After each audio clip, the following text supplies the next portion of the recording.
Good morning. Welcome back to the Broadcast Retirement Network. I'm Jeff Snyder. This is BRN Sunday for Sunday, September 25th, 2022. We've got another great show for you this week. We've got members of the media, academia, financial services, and government standing by to analyze all the news and events for the week. So sit back, relax, enjoy this episode of BRN Sunday. But if you're tired of the same old story, turn some pages. We're going to kick things off this week with a look at what's happening in healthcare and wellness. And joining us on the line, she's the healthcare editor for Business Insider, Lydia Ramsey-Flanzer. Lydia, so great to talk to you. Thanks so much for joining us on the program this morning. Yeah, of course. All right, Lydia, a lot that happens in healthcare, besides just creating drugs and therapeutics and helping people, is there has been over the years a lot of mergers and acquisition activity. What's going on with M&As? I know I have read where, Amazon and other companies have tried to purchase companies, but you're closer to it than I am. What's the latest on some M&A deals? Yeah, we're definitely an interesting part of the market where we're seeing a lot of companies, especially the big players, need to make some interesting deals. I believe it was late last month, but CVS went out and acquired a home health company called Signify. And then, just yesterday we were hearing, or on Thursday, we were hearing rumors that Humana and CVS are also potentially interested in a primary care company called Cano Health. And we've been waiting for this kind of acquisition activity to be happening. It's not a surprise to see some of the folks with pretty strong balance sheets looking for ways to grow and consolidate. But it's interesting to see who the players are. Like you mentioned, Amazon was one of the people who was going after, reportedly going after Signify. And it's interesting to see, what kind of deals are being made and for what kinds of companies. Cano, for instance, is kind of more focused in kind of very specialized primary care. I believe it's based in Miami, and it mostly works with Medicare Advantage members. So it's interesting to see where these big companies are batting down the hatches as we kind of enter in this trickier market period. And so, Lydia, thanks for that, Lydia. And so M&A, people buy and merge companies if there is a strategic alignment. So they do something, used Amazon as an example, they do something that maybe the company doesn't do. They have a certain technology that can be used. Also, it's a good way to merge resources and also potentially cut costs, is it not? Down the line, I guess. Yeah, Cutting costs down the line. Sorry. Go ahead. Right. If you look at the Signify deal, the hope is that one of the ideas behind the deal is that potentially you can, help streamline how people are reaching a CVS pharmacy. Maybe they start at home and then they come into the stores, and by then they're kind of looped in, and that can ideally, CVS owns Aetna, the health insurer. Maybe that saves money on the other end. The whole idea is to kind of streamline things for sure. And I mean, every person you talk to, and myself included, healthcare costs. I just went to urgent care not long ago for a strained back. I'll just leave it at that. I was working out, strained my back, and there the cost for healthcare continues to go up. And I know you and I have talked about this over the last several years. All these companies are looking for ways to reduce cost to the consumer, whether it's prescription drug, whether it's basic healthcare, making healthcare more affordable. Is that still the direction that a lot of these tech firms are going, to try to find the magic formula, the better mousetrap to lower cost on behalf of the customer, the consumer? Yeah, I wouldn't be surprised if that, stays consistent. We're seeing inflation across every part of the economy, and it's definitely hitting healthcare to the same degree. And the people who are going to feel that the most are going to be folks like employers who are footing a big part of the bill. So when you look at a company like Amazon, that's kind of been their impetus for trying to kind of create that better mousetrap. I've yet to see a lot of stuff lately about cost. It's been more focused on quality or about convenience. So I'm curious to see when that conversation starts to shift back to cost, because you're right. Yeah, going to the urgent care is no cheap experience these days. No, it wasn't. It cost me, Lydia, it cost me $150. Now, I have a very basic insurance. I'm relatively healthy at 50 years old, but it was $150 plus I needed a muscle relaxer because of my back spasms, and that was an additional cost. Yeah. I want to ask you about the other area that I wanted to maybe ask you about was staffing. And we had on the Association of American Medical Colleges, I think that's what they're called, and there are staffing and physician shortages. And I just want to get your sense. I mean, obviously part of these mergers is to lower the overall cost, but you also need physicians and staff, radiologists, clinicians, nurses, to do the work. And it seems like we just do not have enough of all these classifications of employees in the healthcare industry right now. Yeah, definitely. Yeah, I think one of the ways we're seeing it play out is we're seeing people try to do more with less, of trying to make sure that like people are reaching the right provider at the right time. I think the companies that are going to be able to crack that will be really interesting to watch. I've yet to see a lot of folks do it super well. Yeah, I mean, I know a lot of people who have gone through nursing school or going through nursing school. By and large, these people care. They want to make an impact. But, you know, if we don't have enough people in the workforce to do the work, it's really hard to deliver a high standard of healthcare care for people. Mm-hmm, for sure. Last question for you, Lydia, and we've talked about technology, and I want to talk a little bit more about telehealth. And just specifically how telehealth is continuing to evolve and help people. You and I have also talked about how there's not a lot of hospitals in rural areas. I've also spoken with other people who've said that some hospitals have consolidated. They've eliminated some hospitals in some areas. This telehealth movement, is it as sophisticated as it could be? Is it still evolving? And is this the future? Like if I just have like a little scrape, I just call up my doctor on the Skype or the Zoom, show them my boo-boo, and they tell me what to do? Yeah. Telehealth's becoming definitely a part of what our future looks like. For instance, the other day I had a telehealth call for something pretty routine, and it saved me a bunch of time. And I was with someone who practices, I was pretty sure, in a urgent care office in another part of the country.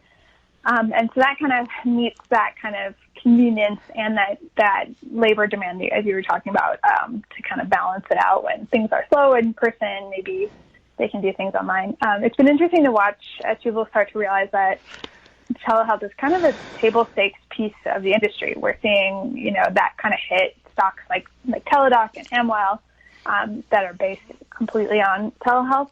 We're starting to see their stocks get a little hit in the market. Not like everyone's isn't these days. But it's definitely interesting to watch that transition as we start to think about, what the future continuation of care looks like. Yeah, when you go from virtual to in-person. It has been a sea of red this past week. We're going to get to that in the next segment. Last question. I can't let you go, Lydia, without talking about COVID. I mean, it feels like every time you and I speak, in the last 3 years, we've talked about COVID. Any movement? I feel like we've relaxed a little bit. I don't watch the news every day. I read it, but I feel like that's not topic number one these days. Maybe it is in some places. Have we tamped down COVID, at least from the perspective of the CDC? And are there new therapeutics? Now that we've learned what we've learned over the last 3 years, are there new developments underway for new therapeutics and new vaccines that hopefully will cure this just like we cure the common flu? Yeah, I think there's a little bit of rhetoric out there about whether or not the pandemic is over, quote unquote. But what's definitely really clear is that we're looking at this next phase, which is definitely more endemic. COVID's still very much real, very much happening. Variant-specific boosters, the bivalent vaccines, are available right now for boosting. So I've got my vaccine appointment for next week. I'm looking forward to getting it. I had to wait the 90 days or so between getting COVID to get the booster. So that's why I haven't done it yet. But yeah, that's available now. To your point, we have got treatments for sure that are really helping, kind of make this something that can happen to you, and you can move on with your life. But yeah, we're definitely facing that endemic period where it's clear that COVID is something to really seriously consider as we move forward. It's not like we're going to get rid of it 100%, at least not yet. So we're moving more to what I think you and I have talked about in the past, which is kind of like thinking about it in the same way we think about a flu season. I wouldn't be surprised if we start to see COVID rates go up again. Maybe we'll see some new variants or subvariants like we have been as we move into the colder months of the year. But it'll just be really interesting to see how that shakes out. Well, I certainly wish someone would come up with a cure for the common backache, Lydia, because let me tell you, those back spasms, they hurt at any age. Lydia, thanks so much for joining us. Really appreciate it. Enjoy the rest of your weekend, and we'll talk to you again very soon. Awesome. Thanks so much. Bye. Bye-bye.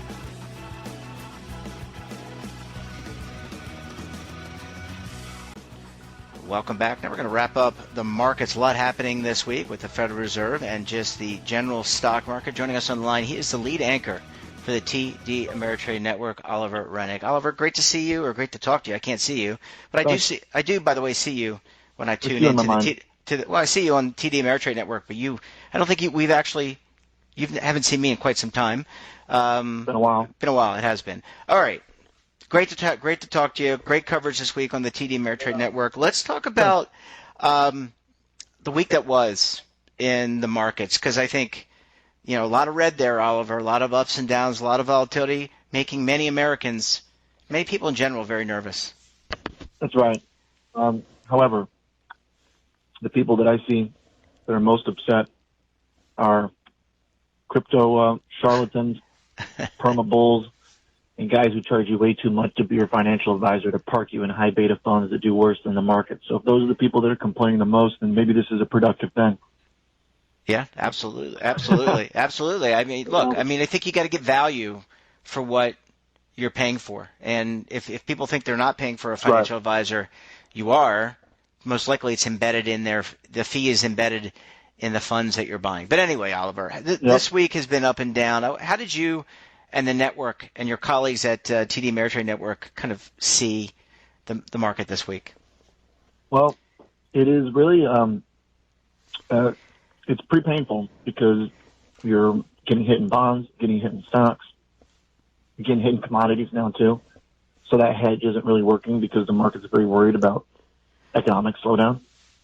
But what you can find some solace in is that it's all pretty predictable, and it's all basically very consistent. I don't say that, blithely. Basically, the market has been very, very, very reliable in its relationships and its correlations.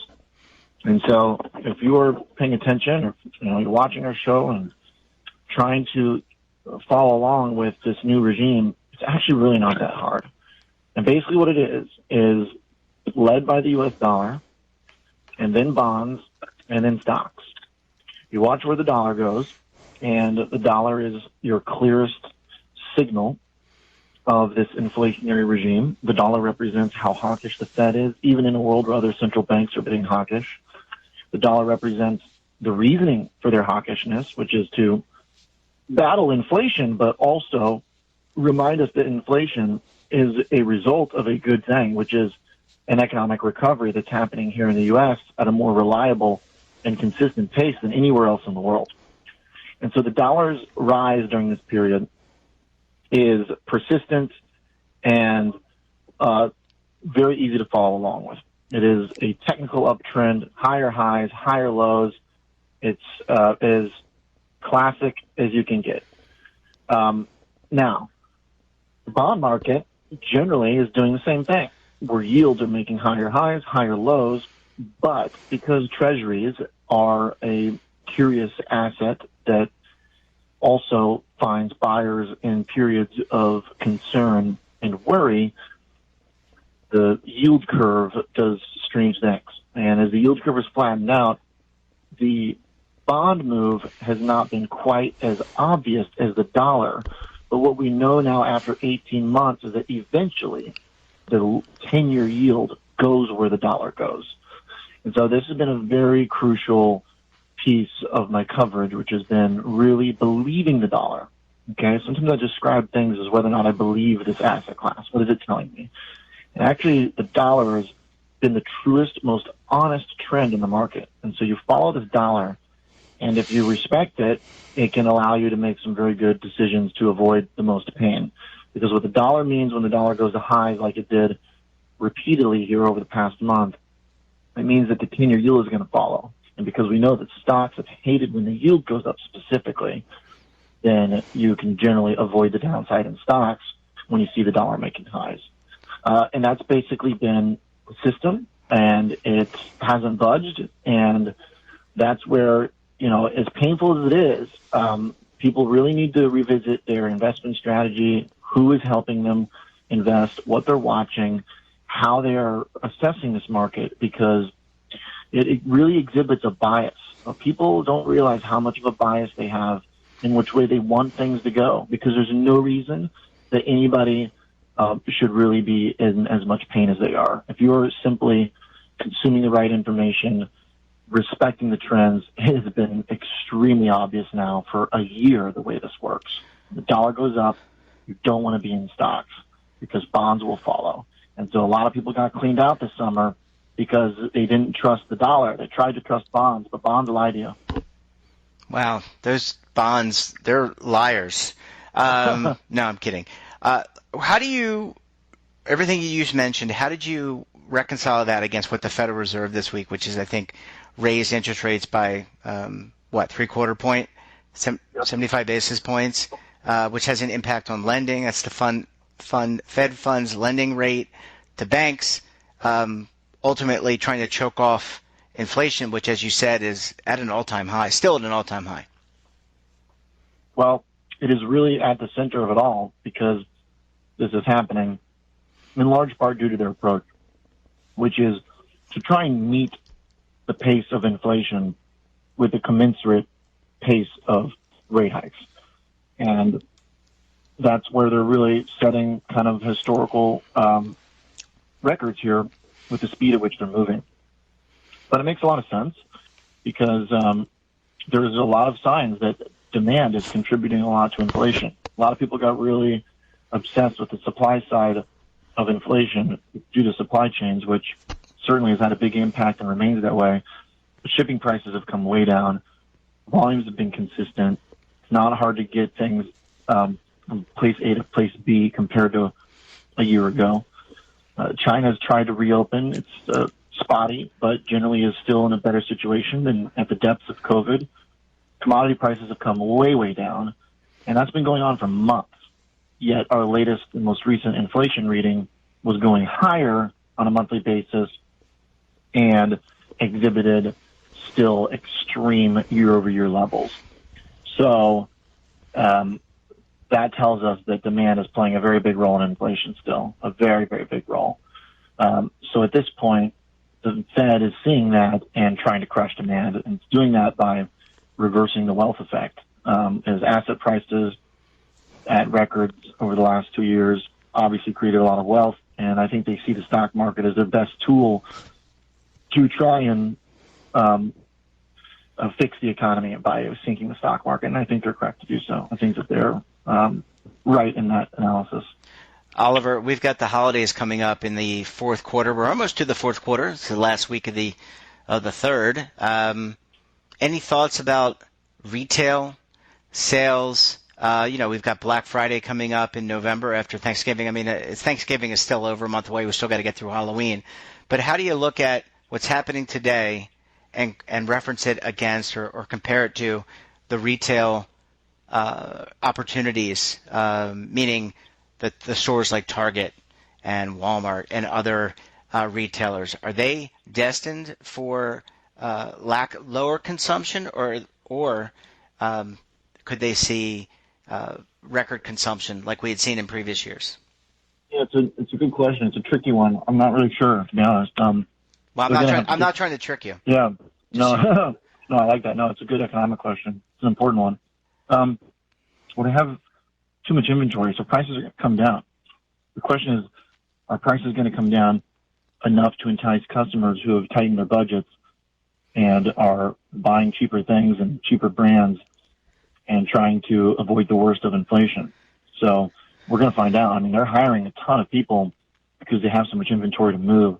So I think that it's also going to be a test of Americans' ability to assess to assess their ability to rein in their obsessive compulsive buying behavior that happens around the holiday season, because there's going to be a lot of deals. Yeah, there's going to be a lot of deals. And I was going to ask you about that, because we have more and more Americans now carrying credit card debt. I think I read somewhere, I think we did a story on the network, on our network, Friday about this, that it has, Americans' credit card usage and debt has risen significantly since COVID. So is it a function of not being able to manage the debt, or not being able to manage what you need to purchase, the who, the why, and the how, and just buying things? Because after all, Oliver, we were trapped in our homes, our apartments, our RVs, wherever you live, for almost 2 years, for 24 months. Well, I'm not really sure the answer, but what I do know is that that debt is becoming more expensive as rates go up, and that's really hurting people. So that's really the problem. Yeah, absolutely. Well, Oliver, we're going to leave it there. Really appreciate you stopping by the program, providing some excellent analysis, and we wish you a great upcoming week on the TD Ameritrade Network. Oliver Rennick, great to talk to you. Thanks so much. We'll talk to you again very soon. Okay, thanks, Jeff. Bye-bye. Well, that wraps up this episode of BRN Sunday. Have a topic of interest, somebody you think we should talk to, drop us a line. And don't forget, for all the latest curated news in lifestyle, wellness, finance, tech, so much more, all in one place, check out today's edition of our daily newsletter, The Morning Pulse. Want to search our archives, check out our latest content? We'll visit our website and, of course, our streaming partners. And we're back again tomorrow for another edition of BRN AM. We'll have a very special guest. Until then, I'm Jeff Snyder. Stay safe, keep on saving, and don't forget, roll with the changes.